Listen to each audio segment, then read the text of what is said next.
Hello everyone, मेरा नाम अभिषेक वर्मा है और आप मुझे डेली नॉलेज ट्रैक पे देख रहे हैं। सबसे पहले मैं अपनी थोड़ी सी इंट्रोडक्शन देना चाहूँगा। मैं 2016 के सिविल सर्विसेज एग्ज़ाम के through Indian audit and account services में सिलेक्ट हुआ था। अब 2017 की सिविल सर्विसेज एग्ज़ाम के थ्रू मुझे 32वां रैंक हासिल हुआ है, जिससे मुझे इंडियन एडमिनिस्ट्रेटिव सर्विस अलॉट हुआ है। मैंने अपना B Tech computer science and engineering में किया है फ्रॉम आईटी दिल्ली। 2016 में पास आउट हुआ हूँ।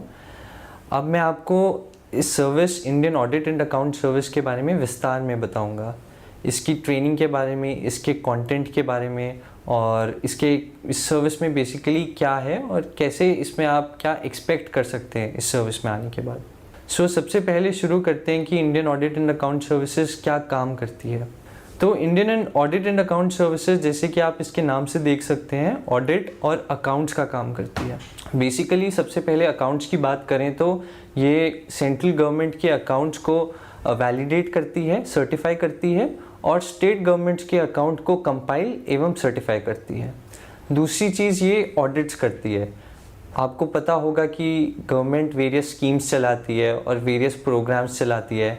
इसके अलावा आपको पता है कि सेंट्रल पीएसयूज़ और स्टेट के पीएसयूज़ हर साल कुछ एक्टिविटी करते हैं एक पर्टिकुलर एरिया में।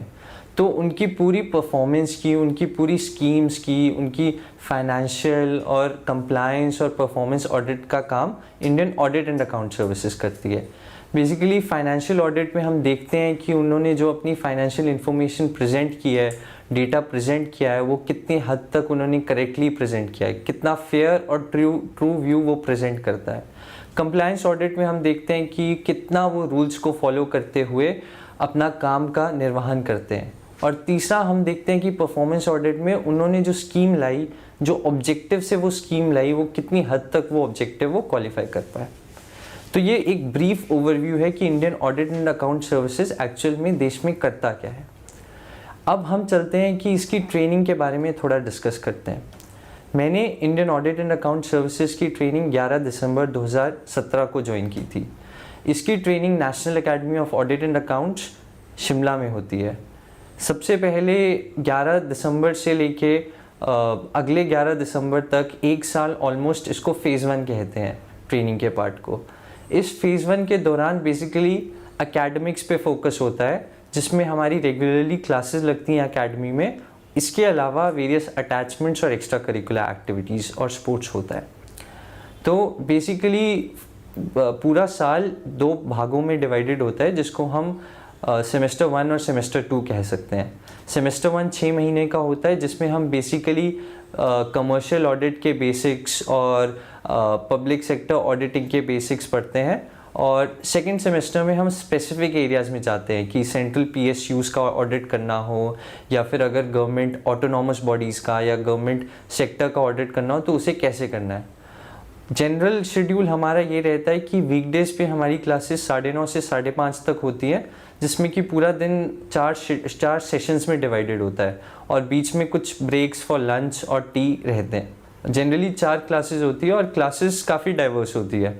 जनरली हमारे डायरेक्टर्स जो कि एकेडमी में प्लेस्ड हैं, जो कि Indian audit and account services से ही हैं, वही क्लासेस लेते हैं। पर कभी कभी बाहर के प्रोफेसर्स या बाहर के एक्सपर्ट्स को भी स्पेशल सेशंस लेने के लिए बुलाया जाता है। इन 4 सेशंस जनरली एकेडमिक्स या जनरली जो कोर मटेरियल है उस पर फोकस्ड होता है। पर कभी कभी जैसे जो एक्स्ट्रा चीज़ें हैं जो as a administrator, as a civil servant हमें पता होनी चाहिए, जैसे कि एथिकल इश्यूज़ या फिर गवर्नेंस इश्यूज़ या फिर एडमिनिस्ट्रेटिव इश्यूज़, उन पे भी क्लास होती है। आफ्टर क्लासेस जनरली बच्चे स्पोर्ट्स या फिर एक्स्ट्रा करिकुलर एक्टिविटीज़ में पार्टिसिपेट करते हैं।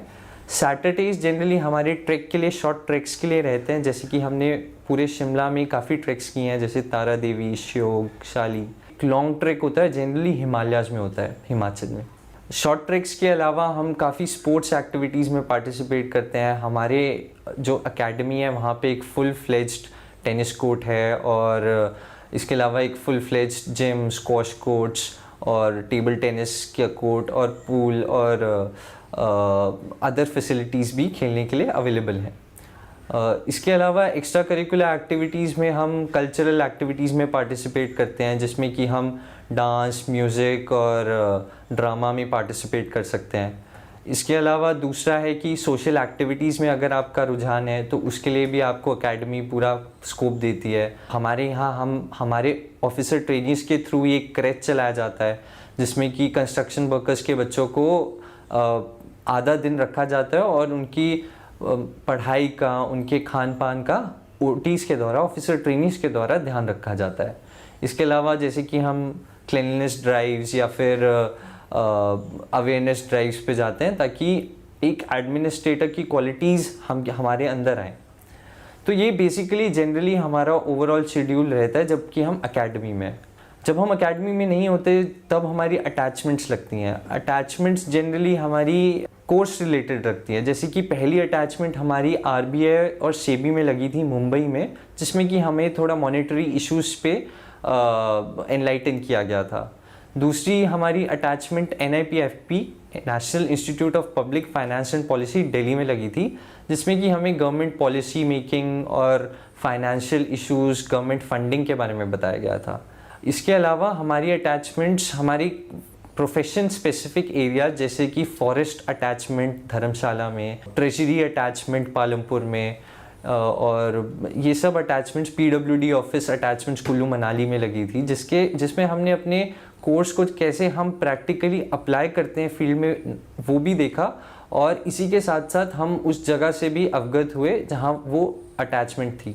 उसके बाद हमारी अटैचमेंट IIM अहमदाबाद में लगी, जिसमें कि 2 हफ्ते का एक कोर्स था ऑन बेसिक फाइनेंस, जिसमें कि पब्लिक प्राइवेट पार्टनरशिप और प्राइवेट और गवर्नमेंट सेक्टर का इंटरफेस और कैसे पब्लिक फाइनेंस और प्राइवेट फाइनेंस वर्क करता है उसके बारे में हमने सीखा।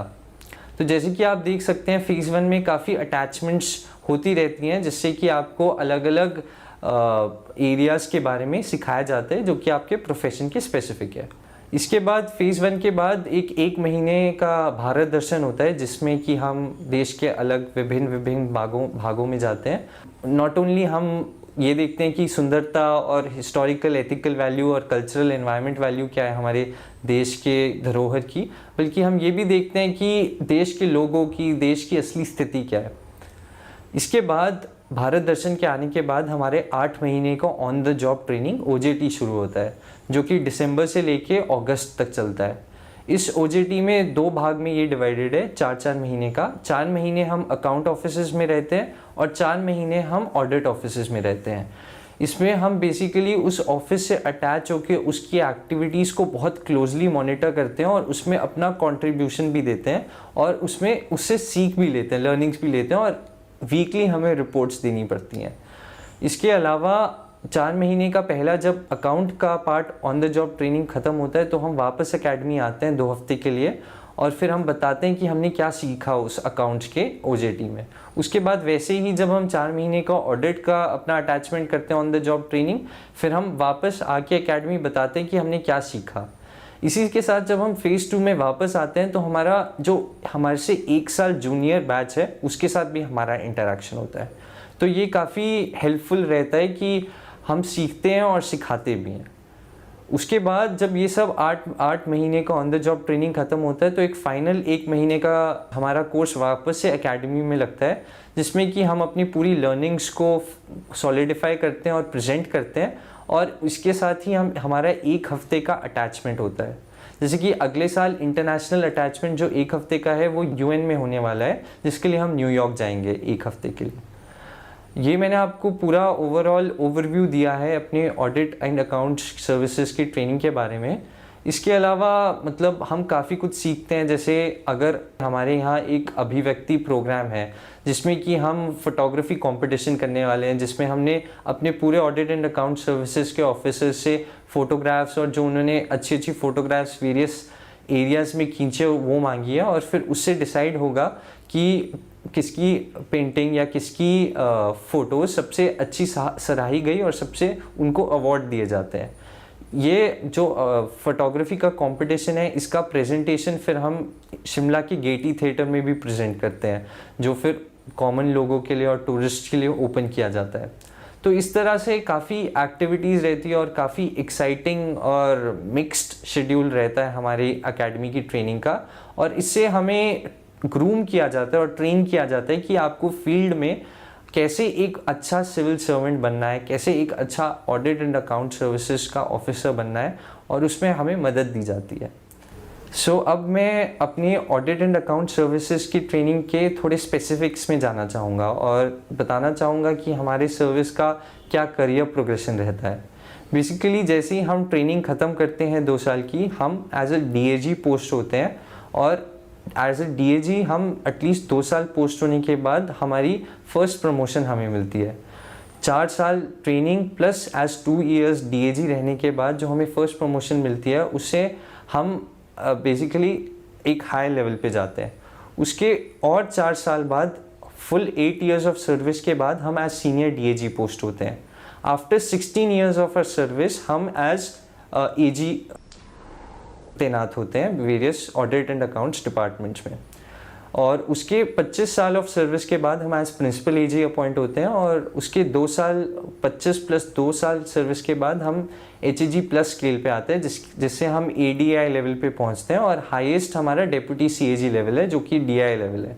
तो ये है बेसिक करियर प्रोग्रेशन, और इसमें काफ़ी एवेन्यूज़ है आपको। आप ऑडिट ऑफिस में काम कर सकते हैं, आप अकाउंट ऑफिस में काम कर सकते हैं, आप कमर्शियल सेक्टर में PSUs का ऑडिट कर सकते हैं, साथ ही साथ आप एम्बेसीज का ऑडिट करते हैं, आप फॉरेन अटैचमेंट्स, फॉरेन ऑडिट्स पे जाते हैं, जैसे UN के ऑडिट पे या WTO के ऑडिट पे या WHO या FAO के ऑडिट पे, और ये काफ़ी डाइवर्स रहता है ऑडिट, और जो इंटरनेशनल एक्सपीरियंस आपको मिलता है वो आपको काफ़ी हेल्प करता है आपके स्किल्स को डेवलप करने में। इसी के साथ अलग अलग सेक्टर्स का ऑडिट करना, जैसे जनरल सेक्टर का ऑडिट करना, सोशल सेक्टर का ऑडिट करना, इकोनॉमिक, रेवेन्यू, एनवायरनमेंट ऑडिट करना, इंफॉर्मेशन सिस्टम्स का ऑडिट करना, ये सब हमें डाइवर्सिटी देता है। इसी के साथ आपका रोल भी डाइवर्स रह सकता है। जब आप DAG और सीनियर DAG के लेवल पे आप ऑडिट डिपार्टमेंट में रह सकते हैं, आप अकाउंट्स ऑफिस में रह सकते हैं, आप एडमिनिस्ट्रेशन को हैंडल कर सकते हैं। तो मतलब आपका रोल काफ़ी डाइवर्स रहता है इस सर्विस में। इसके अलावा सिविल सर्विसेज में आने के बाद आपके पास एवेन्यूज़ होते हैं दूसरी सर्विसेज में ऑन डेपुटेशन जाने में। For example an AG level officer joint secretary level पे तैनात हो सकते हैं सेंट्रल गवर्नमेंट पे ऑन डेपुटेशन, या फिर वेरियस डिपार्टमेंट्स जनरली अपने financial advisers audit and account services से ही अपॉइंट करते हैं। तो ये हमें काफ़ी स्कोप देता है ना सिर्फ अपनी सर्विसेज में अच्छा करने का, बल्कि अदर सर्विसेज में भी जाके अपना हुनर दिखाने का और कुछ कंट्रीब्यूट करने का। साथ ही जो स्किल्स हम डेवलप करते हैं ऑडिटिंग के और फाइनेंशियल एस्पेक्ट्स को समझने के, वो हमारी हेल्प करते हैं हमारी स्किल सेट डेवलप करने में, और यहाँ के बाद हम basically as good financial and auditing information आने के बाद हम स्पेशलाइज कर सकते हैं इन दोनों सेक्टर्स में। इसके बाद सर्विसेज के प्रोज एंड कॉन्स की मैं बात करूंगा। सबसे पहले मैं सर्विसेज के प्रोज पे आना चाहूँगा। ये काफ़ी डाउट रहता है एस्पायरेंट्स के मन में कि किस लेवल पे ऑडिट एंड अकाउंट सर्विसेज को भरा जाए, तीसरे नंबर पे, पहले, दूसरे, तीसरे। एस्पायरेंट्स हैं जिन्होंने क्लियर किया सिविल सर्विस का एग्ज़ाम 300 और 350 के रैंक की रेंज में, जनरली वो यहाँ सर्विसेज में अपॉइंट होते हैं। तो generally they put audit and account services as their 4th or 5th preference after IAS, IFS, IPS and income tax, IRS, income tax। तो जनरली लोगों के मन में डाउट रहता है कि ये सर्विस वीज़ा वी IAS या वीज़ा वी IRS IT कैसी है। तो उसके लिए आपको ये जो मैं प्रोज एंड कॉन्स बताने वाला हूँ वो मददगार साबित हो सकते हैं। फर्स्ट मैं प्रोज की बात करूँगा। Indian audit and account services का सबसे बड़ा प्रो है इसकी इंडिपेंडेंस। जैसे कि आपको पता होगा कि Indian audit and account services directly comes under CAG। तो जो भी इंडिपेंडेंस कॉन्स्टिट्यूशन में आपने पढ़ा होगा CAG को मिला है, वो उन्होंने डेलीगेट किया Indian audit and account services के ऑफिसर्स पे। इससे क्या होता है कि हमारे काम पे अनड्यू प्रेशर्स नहीं आते, और हम अपना काम एक इंडिपेंडेंट एनवायरनमेंट में रह के इंडिपेंडेंटली एनालाइज करते हैं गवर्नमेंट के अकाउंट्स, और उन पे कमेंट करते हैं, और फिर वो जो भी हम रिपोर्ट्स देते हैं वो PAC में जाती है, पब्लिक अकाउंट्स कमेटी पे, और उन पर एक्शन लिया जाता है। इसी के साथ साथ जो हमारी रिपोर्ट्स जाती हैं वो मतलब आपको पता होगा जो काफ़ी पॉपुलर रिपोर्ट्स रही हैं, 2G रिपोर्ट, कोल स्कैम रिपोर्ट और CWG स्कैम रिपोर्ट, वो काफ़ी सराही गई है और उससे काफ़ी कंस्ट्रक्टिव चेंजेस आए हैं। फॉर एग्जांपल 2G केस के बाद से necessary auctioning of government natural resources शुरू हुआ है, जो कि हमारे देश की नेचुरल रिसोर्सेज को सेव करने में काफ़ी सालों तक कारगर रहेगा और काफ़ी हेल्पफुल रहेगा।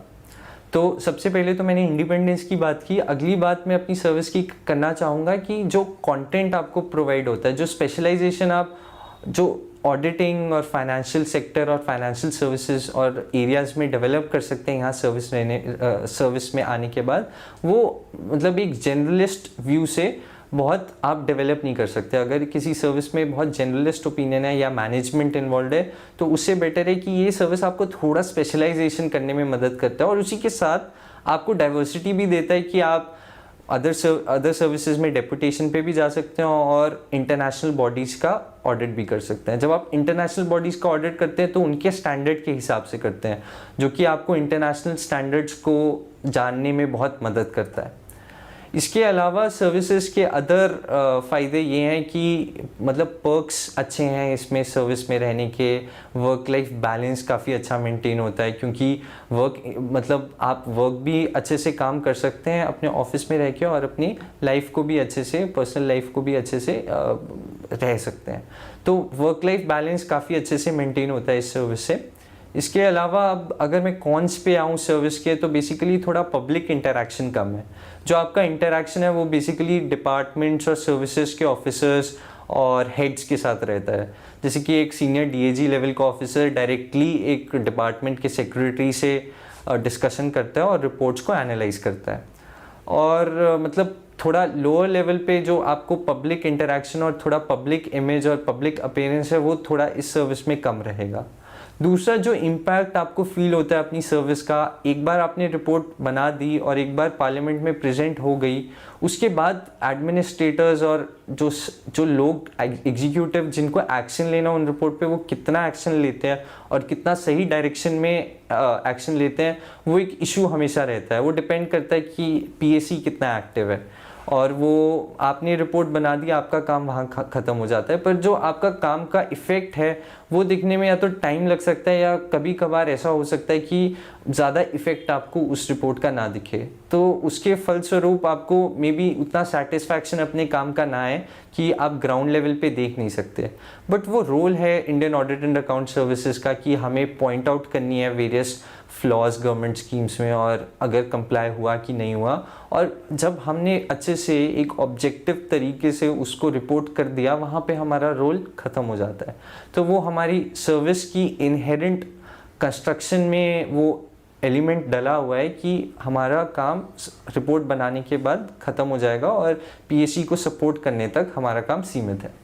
तो ये हुई प्रोज एंड कॉन्स की बात सर्विसेज के बारे में। और इसके अलावा मैं कहूँगा कि सर्विसेज की ट्रेनिंग काफ़ी अच्छे से स्ट्रक्चर्ड है। हमारे जो डायरेक्टर्स हैं वो हमें काफ़ी डिसिप्लिन तरीके से, हमें सब तरह के एक्सपीरियंसेस के साथ साथ हमें एक अच्छा ऑडिटर बनाने में अपना पूरा जी जान झोंक देते हैं। तो ट्रेनिंग जो है वो बहुत काफ़ी अच्छे तरीके से स्ट्रक्चर्ड होने के साथ साथ मतलब काफ़ी अच्छे से इम्प्लीमेंटेड भी है। ये वीज़ावी मैं अदर ग्रुप ए सर्विसेज के बारे में बात कर रहा हूँ।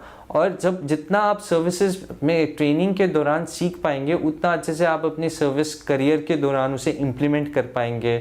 और उतना अच्छा, जैसे कहते हैं कि नॉलेज इज़ पावर, जितनी आपको नॉलेज होगी उतना अच्छे से आप अपने काम का निर्वहन कर पाएंगे। तो अच्छा है कि ट्रेनिंग यहाँ पे काफ़ी अच्छे से उस पर ध्यान दिया जा सकता है। तो आपके मन में ये सवाल आया होगा कि Indian audit and account services किस स्ट्रीम के लिए एक एज दे सकता है। जनरली मैंने आपको जिस तरीके से बताया कि हमारी ट्रेनिंग बेसिकली कमर्शियल रिपोर्टिंग और फाइनेंशियल रिपोर्टिंग, जो कि commercial sector as well as government sector में होता है, उसको स्टडी करने के अलावा उसको ऑडिट करने के बारे में भी है। तो इसमें एक कॉमर्स बैकग्राउंड का स्टूडेंट या फिर जिसने CA कर रखा है, उसके स्किल्स काफ़ी यूज़ होते हैं। मतलब उन लोगों को हताश होने की ज़रूरत नहीं है जिन्होंने ये स्ट्रीम्स नहीं की, क्योंकि हमारी ट्रेनिंग इस तरह की तरीके से स्ट्रक्चर्ड है कि बेसिकली हमें बहुत फंडामेंटल लेवल से सब कुछ सिखाया जाता है। पर हालांकि इसके साथ साथ मैं कहना चाहूँगा कि अगर कोई कॉमर्स बैकग्राउंड या फिर कोई CA बैकग्राउंड का कैंडिडेट है तो उसके लिए ये सर्विस काफ़ी हद तक वेल सूटेड है, बिकॉज उसने ये बेसिक्स पहले से किए होते हैं और वो इस सर्विस से ज़्यादा इनपुट गेन कर सकता है। दूसरा जो बेसिक स्ट्रक्चर रहता है हमारे सेमेस्टर का, वो रहता है कि हमारी पहली क्लासेस होंगी, वेरियस अटैचमेंट्स रहेंगी, उसके बाद एंड ऑफ द सेमेस्टर हमारा एग्ज़ाम होता है उस पर्टिकुलर सेमेस्टर का। जैसे कि हमारा पहला सेमेस्टर दिसंबर टू मई था, तो हमारे मई के एंड में एग्ज़ाम्स थे। हमारा पहला उसे डी कहते हैं, डिपार्टमेंटल एग्ज़ाम्स। डिपार्टमेंटल एग्ज़ाम्स को क्वालिफाई करना ज़रूरी है to be posted, to be retained in the service. आपको 6 चांसेस दिए जाते हैं उस एग्ज़ाम को क्वालिफाई करने के लिए, और अगर आप नहीं क्वालिफाई कर पाते तो उस सर्विस से आपको निकाल दिया जाता है। पर जनरली ऑफिसर ट्रेनीज़ फर्स्ट ही अटैम्प्ट में मैक्सिमम सब्जेक्ट्स को क्वालिफाई कर लेते हैं। ये डिपार्टमेंटल एग्ज़ाम्स बेसिकली हेडक्वार्टर से बन के आते हैं, और इसमें ट्रेनिंग एकेडमी का बस एग्जीक्यूटिव रोल होता है और प्रिपरेटरी रोल नहीं रहता। तो जो हेडक्वार्टर से क्वेश्चन पेपर्स आते हैं उनके आंसर्स हमें लिखने होते हैं। इसी के साथ साथ थोड़ा प्रैक्टिकल कंपोनेंट भी इनमें रहता है, स्पेशली इंफॉर्मेशन सिस्टम ऑडिट के एग्ज़ाम में, जिसमें कि हमें थोड़े बहुत एक्सेल पे या एक्सेस पे या वेरियस डेटाबेस मैनेजमेंट सिस्टम्स पे एग्ज़ाम्स देने होते हैं और प्रैक्टिकल एग्ज़ाम्स रहते हैं। ये एग्ज़ाम्स जनरली मीडियम लेवल रहते हैं, ना बहुत इजी ना बहुत डिफ़िकल्ट। तो और एग्ज़ाम्स काफ़ी हद तक मतलब एक हफ़्ता पहले उनको अच्छे से पढ़ के, अच्छे से सीख के हम अच्छे से अपना परफॉर्मेंस उन एग्ज़ाम्स में दे पाते हैं। इसी के साथ साथ दूसरे सेमेस्टर में भी D2s होते हैं। जब जून से नवंबर के बीच में दूसरा सेमेस्टर ख़त्म होगा, नवंबर में हमारा दूसरा D होगा। सिमिलरली वही शेड्यूल रहेगा D1 वाला। इसके अलावा OJT में हमें वीकली रिपोर्टिंग करनी होती है, और हमें अपनी अटैचमेंट्स के बाद जो कि ग्रुप लीडर बने होते हैं उनको रिपोर्ट प्रेजेंट करनी होती है DG को कि हमने क्या सीखा क्या नहीं। और उससे बेसिकली वो एक रीइंफोर्सिंग पार्ट है कि हमने क्या सीखा वहाँ पे, वो इन प्रेजेंटेशन से और इन रिपोर्ट से रीइंफोर्स हो जाता है। तो जैसे कि मैंने बताया आपको इस सर्विस के बारे में, अगर आपको कोई और डाउट है आपके मन में, या आप कुछ और जानना चाहते हैं इस सर्विस के बारे में या सिविल सर्विसेज के प्रिपरेशन के बारे में, जैसे कि आप जानते हैं मैंने बिना कोचिंग के ये एग्ज़ाम क्वालिफाई किया है, तो उस बारे में आप कुछ भी जानना चाहते हैं तो आप प्लीज़ इस वीडियो पे कमेंट कीजिए। और मुझे कांटेक्ट करना चाहते हैं तो मेरा ईमेल आईडी नोट कर लीजिए। मेरा ईमेल आईडी है verma03abhishek@gmail.com, verma03abhishek@gmail.com। इसके अलावा अगर आपको मेरी वीडियो अच्छी लगी हो और डेली नॉलेज ट्रैक की अदर वीडियोस अच्छी लगी हो, तो आप कृपया डेली नॉलेज ट्रैक को लाइक, सब्सक्राइब और प्लीज़ कमेंट कीजिए। Thank you.